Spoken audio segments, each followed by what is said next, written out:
Ma pire expérience, qui est une drôle de chose, c'est en tournant pour Abdelatif Kechiche, dans La Vénus Noire, son plus mauvais film.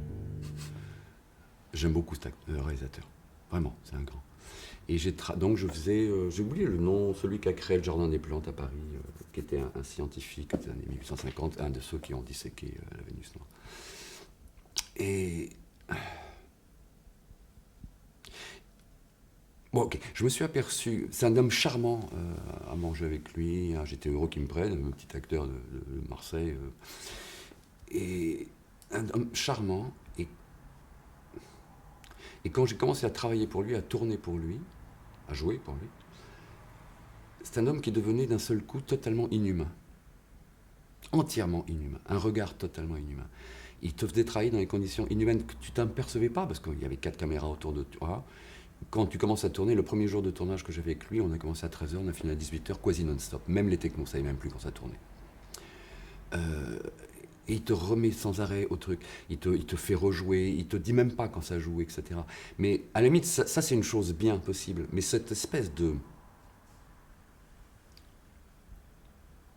neutralité, mais la neutralité c'est presque une qualité. Là c'était une neutralité violente.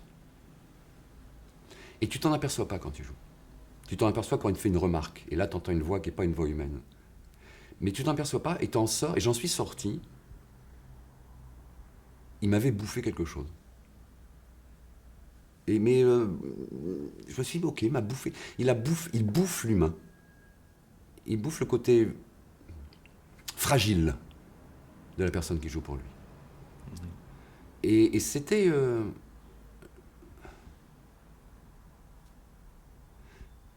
la chose la plus étrange et la plus violente que j'ai jamais vue en cinéma.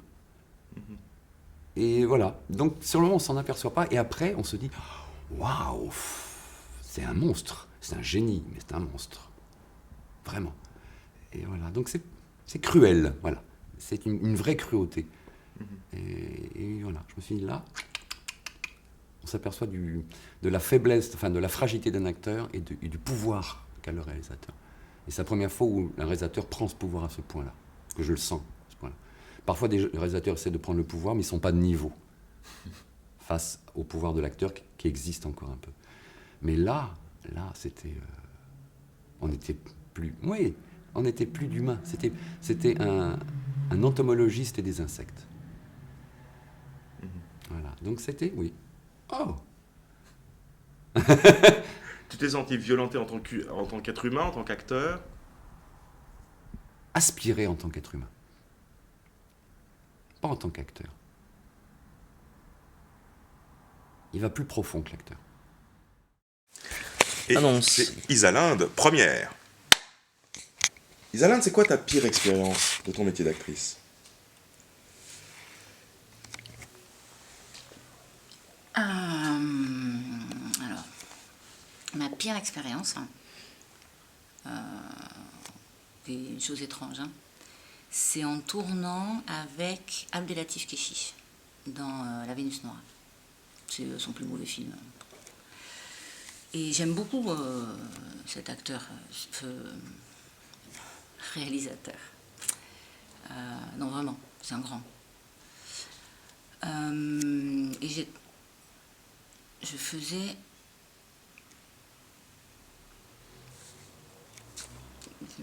J'ai oublié le nom. Celle qui a créé le Jardin des Plantes à Paris. Une scientifique des années 1850 qui était aussi de ceux qui ont disséqué la Vénus Noire. Bon, enfin, ok. Et je me suis aperçue, et c'est un homme charmant, à manger avec lui, puis moi j'étais contente qu'il me prenne. Alors, une petite actrice de Marseille, c'est un homme charmant, mais quand j'ai commencé à tourner pour lui, à travailler pour lui, c'est un homme qui devenait, d'un seul coup, totalement inhumain, mais entièrement inhumain. un regard totalement inhumain. Il te faisait travailler dans des conditions inhumaines et tu t'en apercevais pas, hein, parce que tu avais 4 caméras autour de toi, tu as commencé à tourner. Et le premier jour de tournage que j'ai vécu, on a commencé à midi, on a fini, il était 18h quasi non-stop. Même les techniciens, ils ne savaient plus si on tournait, quand on tournait. Et puis lui, il te remettait sans arrêt au truc, tu vois. Il te faisait rejouer. Il ne te disait pas. Il ne disait même pas si ça joue. Tout ça. Mais à la limite, ça, c'est une chose de bien. Possible. Mais cette espèce de...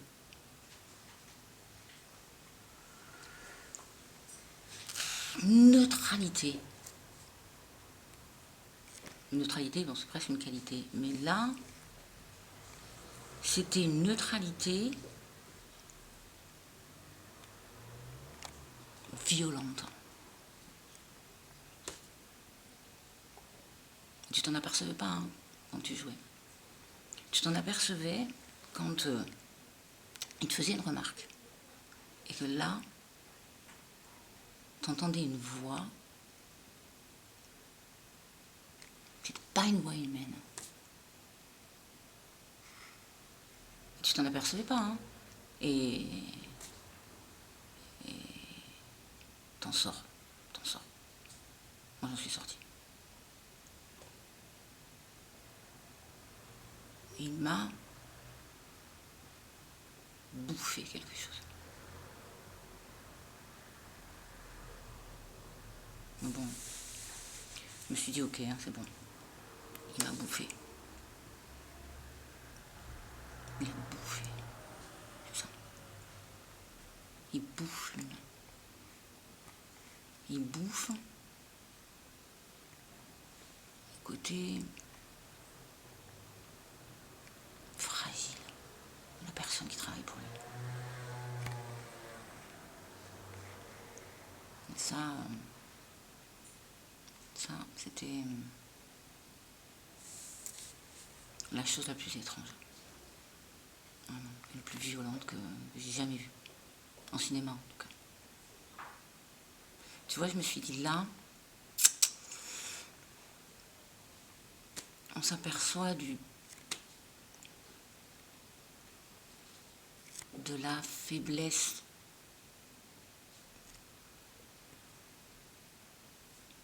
de la fragilité de l'acteur et du pouvoir qu'a le réalisateur. Je me suis dit, là, on s'aperçoit de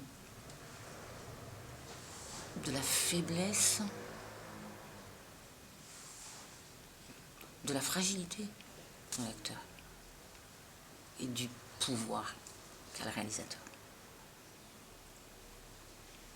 Excellent, super, merci. Mais j'ai un souvenir de la violence qu'il avait avec cette nana. Et là, oui. Sur moi, non. J'étais pas bon et c'était trop petit, ça a été coupé, etc. C'était monté n'importe comment.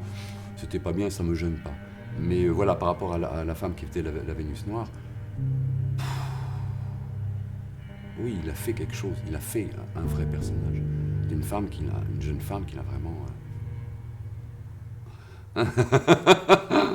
pressuré jusqu'à l'os, quoi. Ah ouais. Ouais, c'est une très grande violence.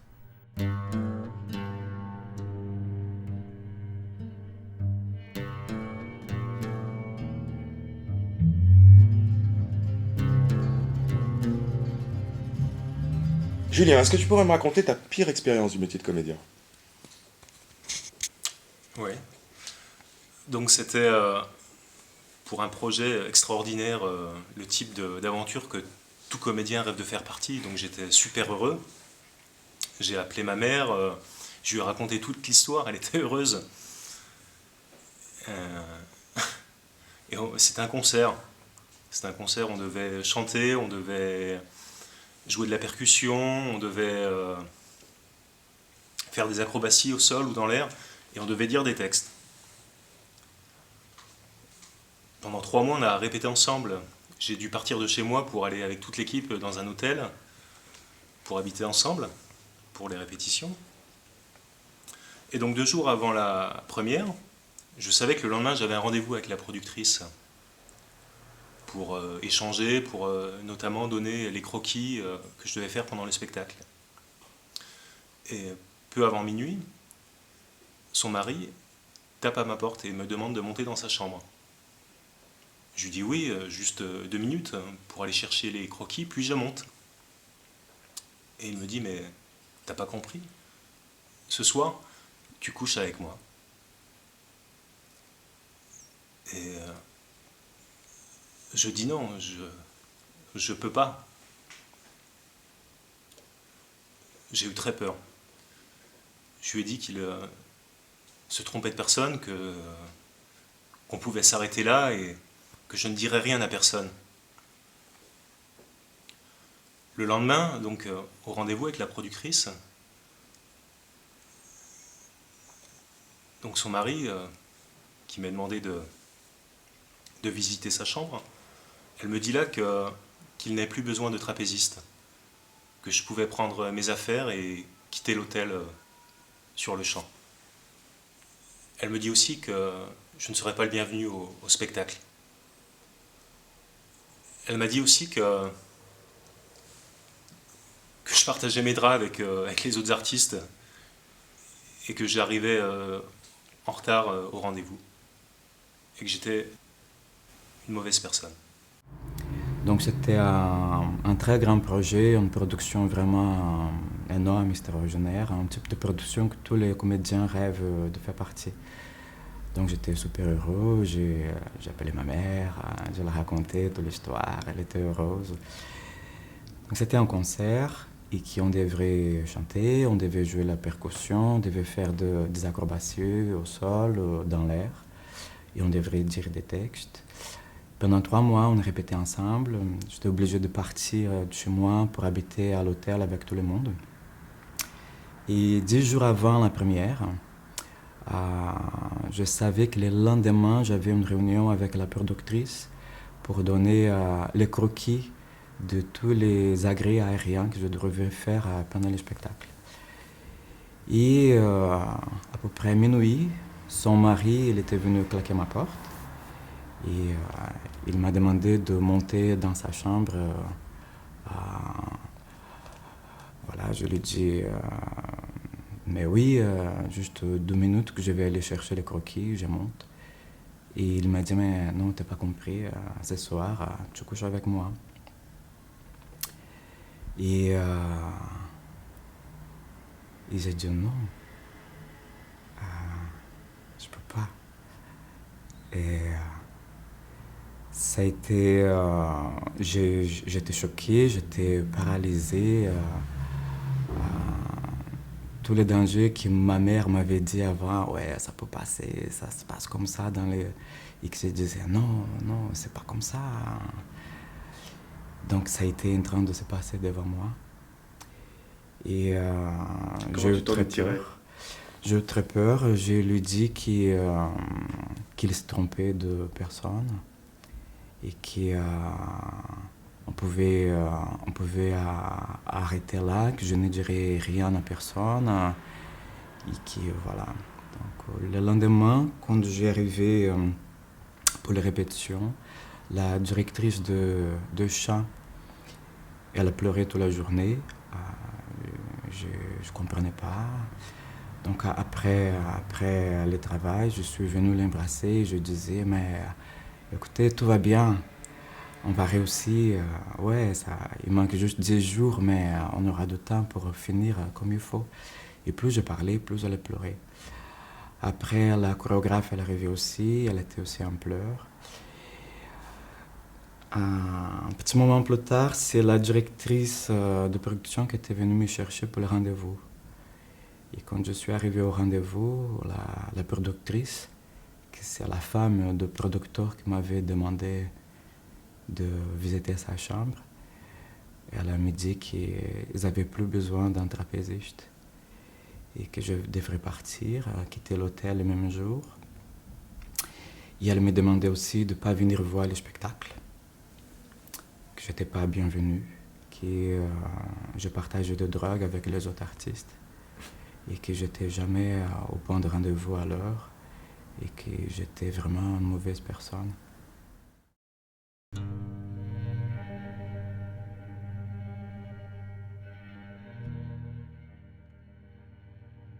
Et le thème cette année-là, c'était Angers démons. Il faut savoir que Angers, c'est une ville très catholique, avec pas mal d'intégristes. Bon.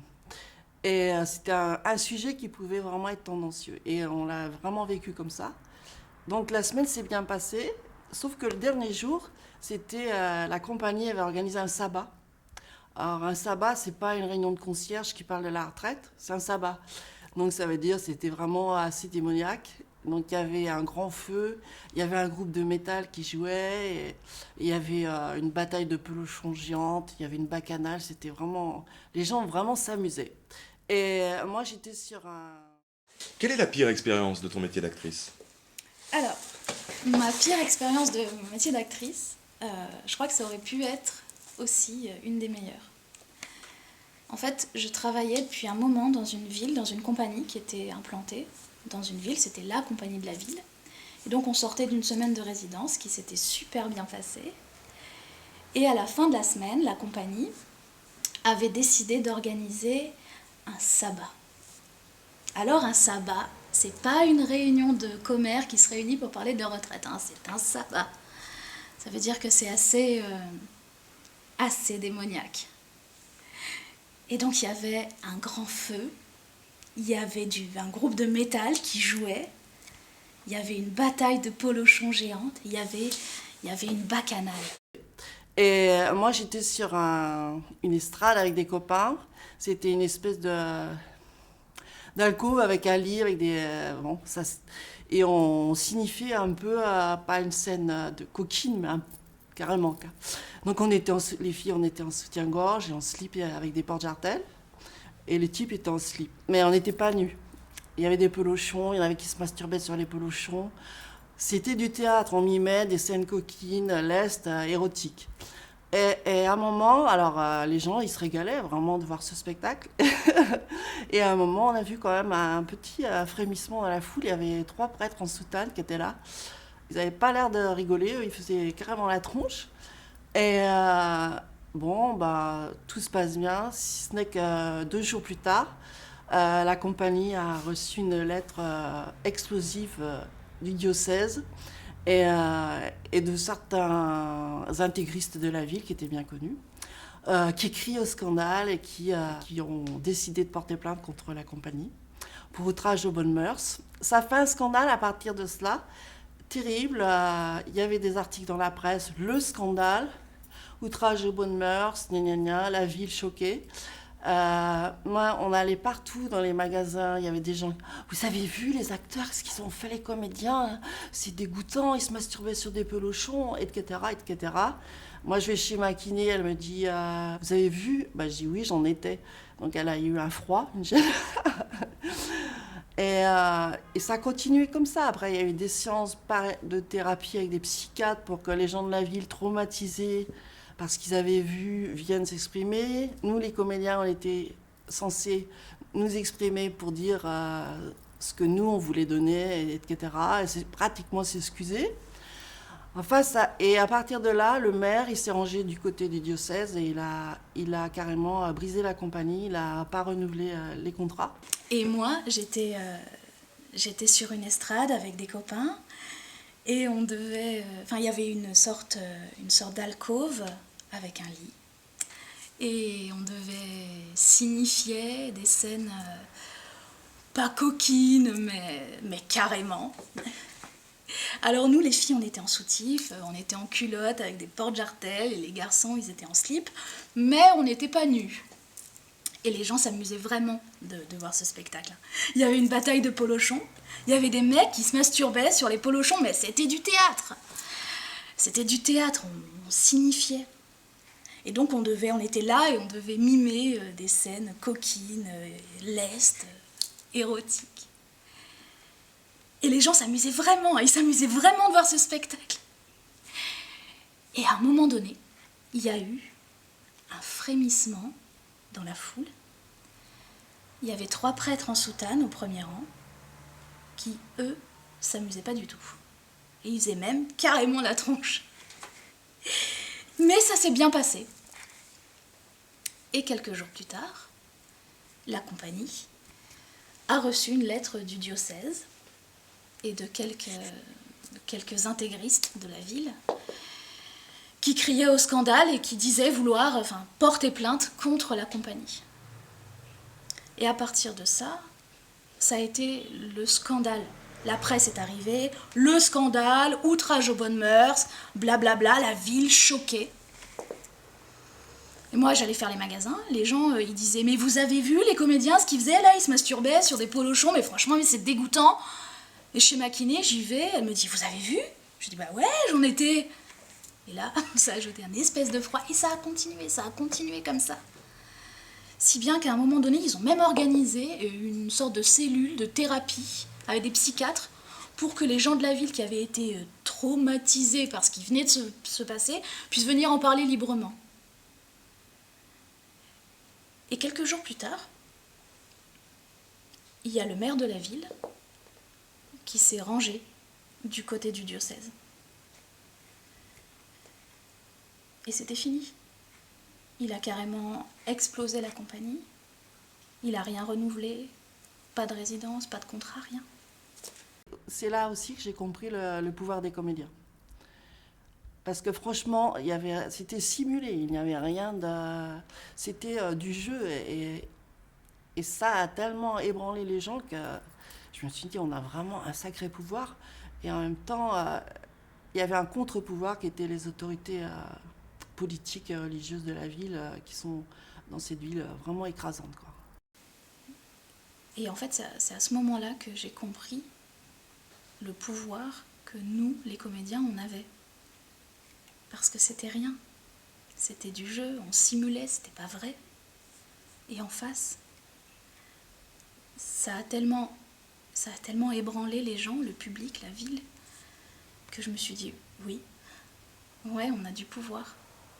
Mais derrière, il y a un contre-pouvoir, qui est celui des autorités politiques et religieuses de la ville, et qui, dans cette ville-là, est particulièrement écrasant. Avec cette compagnie qui a été, après, c'était une compagnie qui avait travaillé pendant 10 ans pour la ville. Et à cause d'intégristes, de religieux débiles, ça a été tout un travail artistique qui a été détruit bêtement. Et nous, moi, j'ai été très choquée. Et en fait, c'est à ce moment-là que j'ai compris.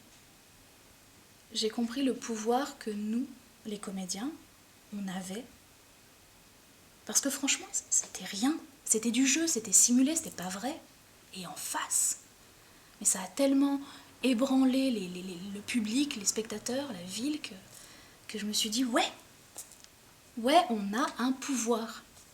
Sauf que derrière, il y a un contre-pouvoir, qui est celui des autorités politiques et religieuses de la ville, et qui, dans cette ville, est particulièrement écrasant. Et c'est ça, mon meilleur souvenir, ou mon pire souvenir. Et c'est ça ta meilleure prise. Coupé, merci.